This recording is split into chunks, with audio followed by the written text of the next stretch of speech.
I'm standing here in the Roman Forum, and I have this giant structure behind me. What is that? Can you imagine being this all-powerful Roman emperor and surveying the Roman Forum below you from your palace high up on the hill? Those structures you see were substructures. They were actually supports for the imperial palace itself, which is no longer here. They held up a palace that would have reached even higher up. In a way, the emperors placed themselves at the same level as the gods. The structure you see above me, which we call the Domus Tiberiana, has been closed for over 50 years, but as of late 2023, we can now visit it. And why should you be interested in visiting that palace up on the top of the Palatine Hill? That palace was home to some of Rome's most famous and earliest emperors, with the exception of Rome's first emperor, Octavian Augustus. In this video, I'll share with you the fascinating story of this imperial palace through the ages. I'll explain why Emperor Augustus didn't live there, and why it's called the Domus Tiberiana when hardly anything is left from Emperor Tiberius, and most of what we see is from Emperor Hadrian. I'll explain why an 8th century pope resided there and tell you what happened to it over the centuries. And of course, I'll explain how you can visit this site as well.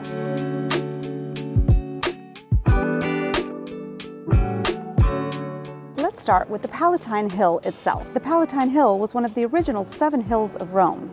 And it's where we get the word palace from, because the emperors built their palaces on the Palatine Hill. Going back to the origins of ancient Rome, it's also where Romulus supposedly defeated his twin brother Remus and founded the city of Rome in 753 BCE. On one side of the Palatine Hill, overlooking the Circus Maximus, there are ancient homes known as the huts of Romulus. These huts are close to where the Lupercal cave was believed to be.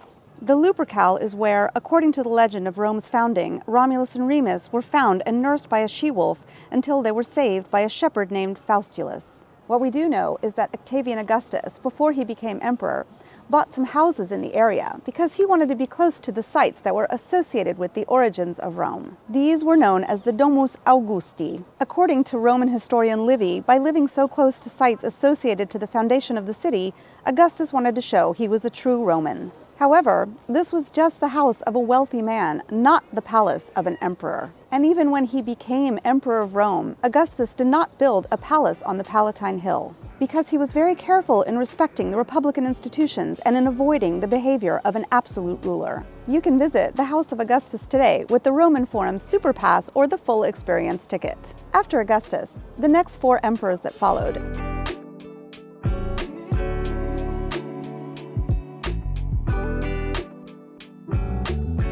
wanted to show that they were more powerful than the Senate and other parts of the Roman government. To do this, they took over the land between 2 corners of the Palatine and made it a lavish palace. They flattened the ground to create a big terrace, and they built huge ramparts to support the subsequent structure. Today, we call that palace the Domus Tiberiana, named for Rome's 2nd emperor, Tiberius. While no sources actually mention Tiberius as having built a residence on the Palatine Hill, archaeologists believe that the first iteration of this imperial palace that we see today was begun by him in the early 1st century. Roman historians Suetonius and Plutarch refer to the houses of Caligula, Claudius, and Nero as being in the location of where the Domus Tiberiana is, which makes it likely that these were one and the same house. Besides containing residential spaces, the palace included huge gardens, places of worship, quarters for the Praetorian Guard who protected the emperor, and other service spaces. The funny thing is that Tiberius is famous for having spent very little time in Rome. He preferred to spend time at his villa on the island of Capri. After Tiberius, the palace was enlarged by his successors, which, as I mentioned, include the rest of the Julio-Claudian dynasty up until Nero. As you can imagine, for a palace of this size, logistics were also important. And you know those Romans, they were really good at the details. There was a system of underground passageways for the movement of commodities, servants, and guards. Running along the bottom of the palace on the eastern side is a cryptoporticus, approximately 130 meters long. The word cryptoporticus simply means a covered passageway. Eventually, this cryptoporticus connected to the Flavian Palace on the other side of the Palatine Hill. Either way, scholars believed it might have been occasionally utilized by the emperors because its walls were carefully decorated. As a matter of fact, it's inside this very cryptoporticus that Caligula was assassinated. Over the centuries, the Domus Tiberiana was the subject of numerous expansions and renovations, with the most significant transformations brought about by the emperors Domitian and Hadrian. Domitian undertook the grandest building program of any emperor on the Palatine Hill. He restored and enlarged the Domus Tiberiana and incorporated it as an annex to his primary residence, the Palace of Domitian. That palace, also known in antiquity as the Domus Augustana, is on the other side of the Palatine Hill, facing the Circus Maximus. We call it the Domus Flavia for the Flavian dynasty.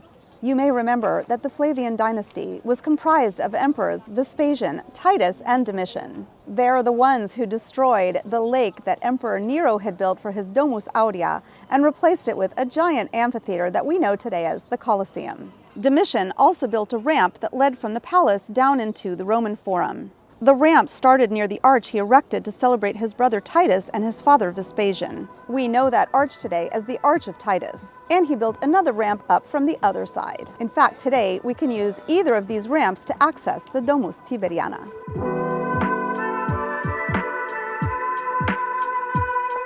The structures we see today belong mostly to the Julio-Claudian dynasty, but in fact they were later co-opted by Hadrian, and most of what we see today can be attributed to Hadrian. For a variety of reasons, the emperors of the 2nd century barely resided in the imperial palace. The last emperor to live there was Emperor Aurelian. In the early 8th century CE, the Domus Tiberiana was used as a residence by Pope John VII. Pope John VII used the church below, Santa Maria Antiqua, as the seat of the Bishop of Rome. After this, Rome continued its long decay that had begun with the fall of the Western Roman Empire in 476. Throughout the medieval era, the palace on the Palatine Hill was abandoned and left to crumble into ruins. In 1542, Cardinal Alessandro Farnese, nephew of Pope Paul III, decided to transform the neglected property into the first private botanical garden in Europe, bringing life back to the ancient site. These gardens are known as the Orti Farnesiani. But unfortunately for us, it also obscured and destroyed much of the Domus Tiberiana. The first excavations began in the 1700s and were carried out sporadically since then. A wealth of sculptures and architectural ornaments have been discovered on the site. Many of these artifacts have been in the Palatine Museum up until now, but they've recently moved back here to the Domus Tiberiana to the exposition spaces.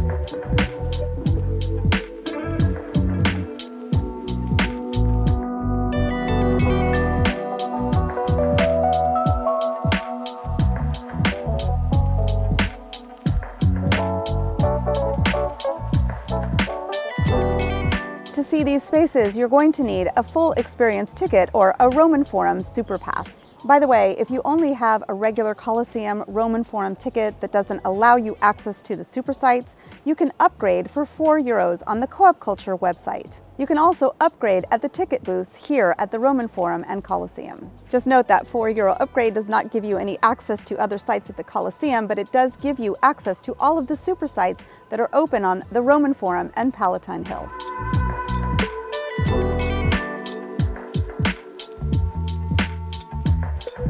I've come to this spot high on the Palatine Hill because from here I can give you some perspective, a real lay of the land of where the imperial residences were and how they were connected to each other. Back there we've got the huts of Romulus, and next to them the house of Augustus. And right here we are overlooking the house of Livia, Augustus's third wife. As I said, Augustus wanted to build his residence close to the huts of Romulus. If Tiberius did indeed build a palatial residence for himself that was somewhat attached to the house of Augustus, it would have started somewhere around here, even though most of what we can see and visit is on the other side, the northwest side of the Palatine Hill. So take a look at something really special just behind me.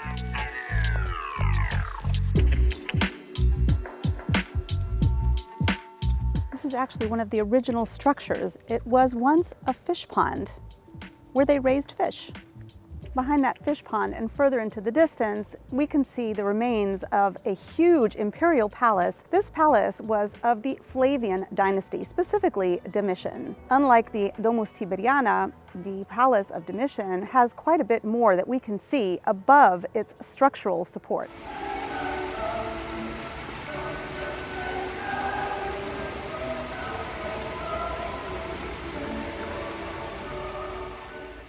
There's also a heated triclinium, which was a dining room, and interestingly, it sort of got warped over the centuries because of earthquakes. We can also see the outlines of other nymphaeums, or fountains. And from here, we can also see another piece of the Domus Tiberiana. So let's just go right over here.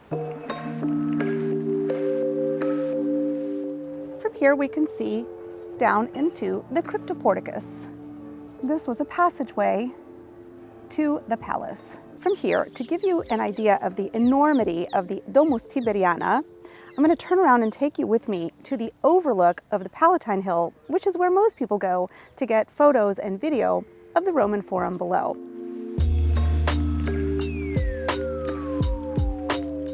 At this point, we start to see the Farnese Gardens that took the place of what was once the palace.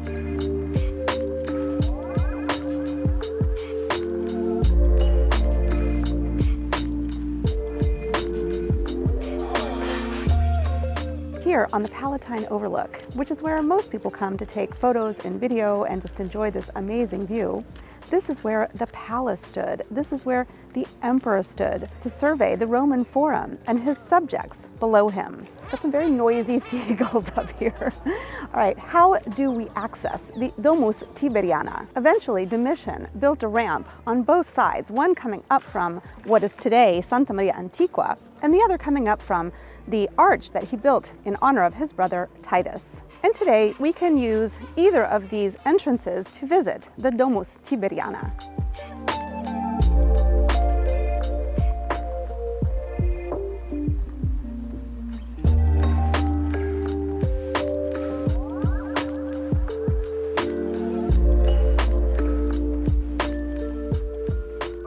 As you can see, we've just entered the Domus Tiberiana from the Farnese Gardens, and we are already walking on the original floor, and immediately you can start seeing some of the beautiful ruins that they've excavated.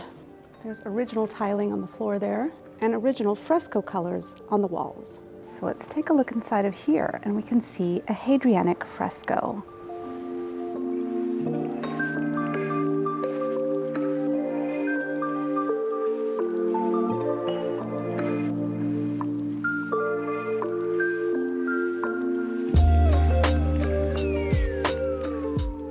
This is the original travertine floor.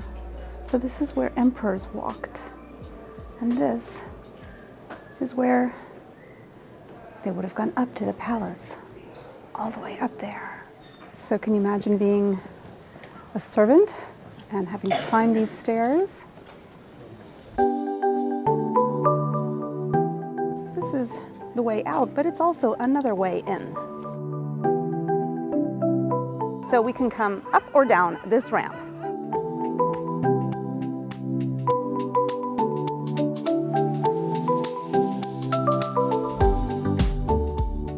On this level, we're not going to see nearly as much of the dramatic architecture of the Domus Tiberiana as we can see from above, but it is still a nice walkway, and you get to walk on this original paving, and you can cut through the Roman Forum. Well guys, what do you think about this incredible imperial palace that you can visit on the Palatine Hill? If you want to know more about the super sites you can visit on the Palatine Hill and the Roman Forum, including the House of Augustus, check out my video right here.